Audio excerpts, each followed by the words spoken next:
Hello YouTube, and welcome again to my channel. This time I wanted to talk about the decision to fade away or to disassociate. But before I do that, I just wanted to answer Mike's question real quick from Mike and Kim.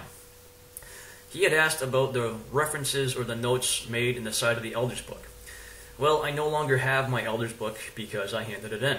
When you step down or get removed or stop being an elder in any way, shape, or form, you basically have to give your book back. That's the way that works. So I don't have mine. But what those notes and references are is when the circuit overseer visits, or when you get letters, or when you go to the KM school, you'll get instructions to write a reference to one of the letters that the branch sends the elders in the side of the elders book.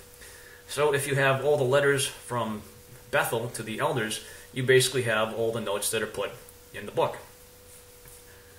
That being said, the question was also about education. So if an elder or a servant has a child that is going to college, will they have their qualifications drawn into question? The only time that happens is if that elder or servant says that their child is going to school, to college, specifically for the purpose of having a more comfortable life. If they are going to college with the view of having a more active share in the ministry, it's completely and totally fine. So the only time qualifications come into question is when someone is going to school to specifically better their life. So that's the way that works. So now getting into the question about disassociation versus just fading out, and maybe how to fade out. So disassociation, that's very straightforward. You've decided that you're fed up with the organization, you know that they're full of lies or whatever, and you don't want to be part of them anymore. So you write the letter. The elders probably want to try to talk to you because they want to convince you not to leave, but eventually the deal is done, you're disassociated. From that point on, after they make that announcement, nobody who's one of Jehovah's Witnesses will ever talk to you again. The elders will probably come around once a year and try to convince you to come back, because that's what they do. Other than that, nobody who sees you will ever talk to you. So that's cut and dry. That's a total break with your past. Now, if you decide to do that, you just have to realize that whatever life you've had, whatever friends, whatever family you have that are Jehovah's Witnesses, forget about it. They're completely gone. They're done with you. So if you don't mind that, if that's the way you want to do it, disassociation is certainly an option. Now, if you don't have that many friends or family that are Jehovah's Witnesses, that's perfectly fine. So fading is another way to leave Jehovah's Witnesses, but to do so in a way where it's still possible to at least have conversations with your friends and family. But that comes with a caveat, is that when you fade, people are going to automatically consider you to be bad association. Therefore, you're not going to be hanging around with your friends or family all that much anymore. So you can kind of still talk to them if you see them, but most likely every time they see you, they're going to try to convince you to go back to the meetings. But the thing with fading is if there are people that you still want to be able to talk to, fading is a decision that you might want to make. And if you fade, you probably want to make sure that you never really tell people why you faded. Because if you begin to tell them that you don't believe anymore, that's going to result in the elders getting involved and may result in you getting disfellowshipped. So those are considerations that you need to make when you're going to, if you're going to fade or if you're going to disassociate yourself. So the question has also been asked about how does one fade? That's a question that varies greatly depending on how big your congregation is, what's your congregation like, what's your ability to move somewhere, that type of thing. So there's a number of different ways to fade. If you're in a big congregation with a lot of people, with an elder body that can't keep in touch with everybody, it's a little bit easier to fade. You just crank down your service hours, you stop going to so many meetings until eventually you get down to 0. And you can do that over a couple of months or however long you want to. And if you're doing that, the elders will want to come visit you at some point. And the way to keep them from being suspicious is just tell them, listen, I thank you for your efforts, but right now I'm not able to meet with you. So thank you for the things you're doing, but right now I can't meet with you. keep putting them off that way, and eventually they'll just forget about you. If you're in a smaller congregation where the elders are really on top of everything and really know everybody and see everybody, any amount of meetings you start missing or any decrease in your service will be noted almost instantly. And at that point, they'll want to come visit you. And it's going to be much harder in a smaller congregation like that to dodge the visit. Because oftentimes, smaller congregations tend to be a little bit closer and perhaps more family-like. So if you're in a small congregation like that, it's going to be much tougher to fade.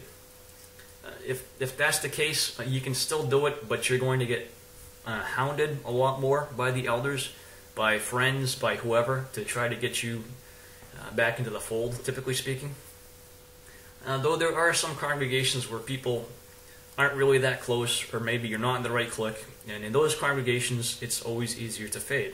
Just stop going to so many meetings, stop going out in field service so much, and what have you.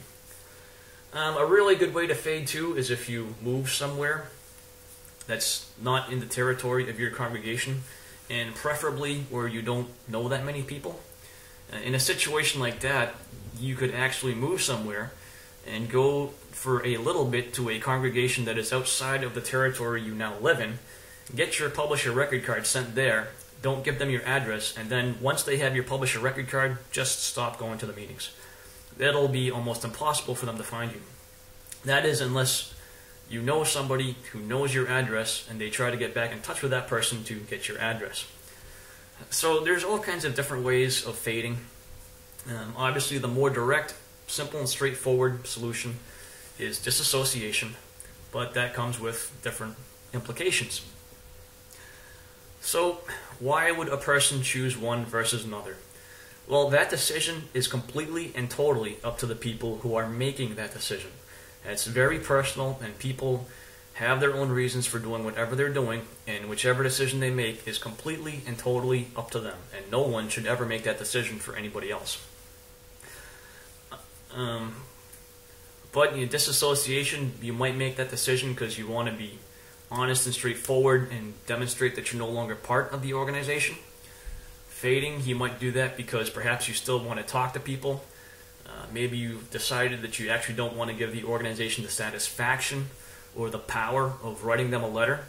Because part of the whole disassociation thing is by doing that, you in a way still admit to the fact that they have the authority to have that one last attribute of yourself formally disassociating. So if you don't want to give them that satisfaction of having that power over you, you might want to fade. So it's a complex issue, and there's a number of things to consider. It's something that, like I said, it's up to each person as to what they want to do, how they want to do it, and what they think. And if you're in a position of making that decision and haven't made it yet, you might want to take time to think about what the consequences are going to be of one versus the other. And you might also want to think about what your ability is to do one versus the other. So there's a lot of factors that go into that, such as what's your financial situation, how close are you to people. And a second thing too is before you do either one of those things, you should begin to have a support system set up.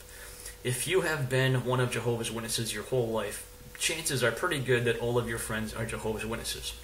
We all need friends. We all have to be part of some sort of community. So before you do either one, you will want to start building up a base of people that you can have as friends that you can talk to. But one thing you have to understand is that people who have never been in a cult like Jehovah's Witnesses will never understand what it is like to be in a cult.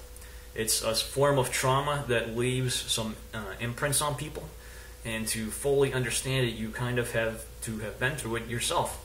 So you might find yourself frustrated if you're trying to talk to people who have never been in a cult about what it's like to be in a cult. Chances are they'll just keep saying, well, why didn't you just leave earlier? There's a lot of reasons why they can't always grasp it, and that's not their fault. So it's also good to make sure you have someone to talk to who can understand what it was like to be in a cult, because you will probably need to vent. There is a healing process that has to occur after you leave. So whichever way you decide to, make sure that you plan for that healing process as well. And planning for that healing process may be part of what you consider before you decide how you want to leave, whether it's disassociation or whether it's just fading. So again, different people have different levels of indoctrination in cults, and therefore they have different amounts that they need to heal from what's been done. For those who were never in that deep, their indoctrination might not be that deep, and there might not be that much healing that they need to do.